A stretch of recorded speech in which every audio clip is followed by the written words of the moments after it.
Kanhangad Rajdhani jewellery കവർച്ചാ case അന്വേഷണ ചുമതല 4 സ്ക്വാഡുകൾക്കായി വിഭജിച്ചു നൽകും.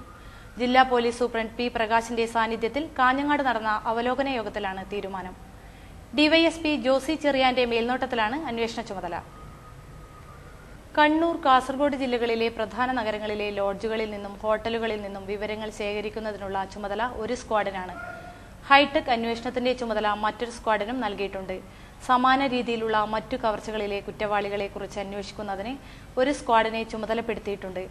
ജ്വല്ലറി കവർച്ചയുമായി ബന്ധപ്പെട്ട് കർണാടകയിലെ ഗുണ്ടൽപേട്ട്, മൈസൂർ, വയനാട് ജില്ലകളിൽ പോലീസ് സംഘം അന്വേഷിക്കുന്നുണ്ട്. അമ്പലത്തറ SI കുഞ്ഞികൃഷ്ണന്റെ നേതൃത്വത്തിലുള്ള സംഘത്തിനാണ് ഇവിടങ്ങളിലെ അന്വേഷണ ചുമതല. മംഗലാപുരം നഗരത്തിലും വിശദമായ അന്വേഷണം നടക്കുന്നുണ്ട്.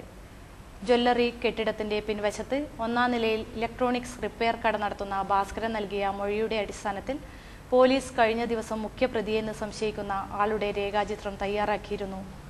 ഭാസ്കരന്റെ കടയുടെ ഭിത്തി തുറന്നാണ് മോഷ്ടാക്കൾ ജ്വല്ലറിയിലേക്ക് പ്രവേശിച്ചത്. ഭാസ്കരനെ കവർച്ച നടക്കുന്ന ദിവസം കട തുറപ്പിക്കാതിരിക്കാനായി കവർച്ചാ സംഘത്തിൽ പെട്ടയാളെന്ന് സംശയിക്കുന്ന വ്യക്തി ഇൻവെർട്ടർ സ്ഥാപിക്കാനെന്ന് വ്യാജേന ബന്തെടുക്കയിലേക്ക് വിളിപ്പിച്ചിരുന്നു.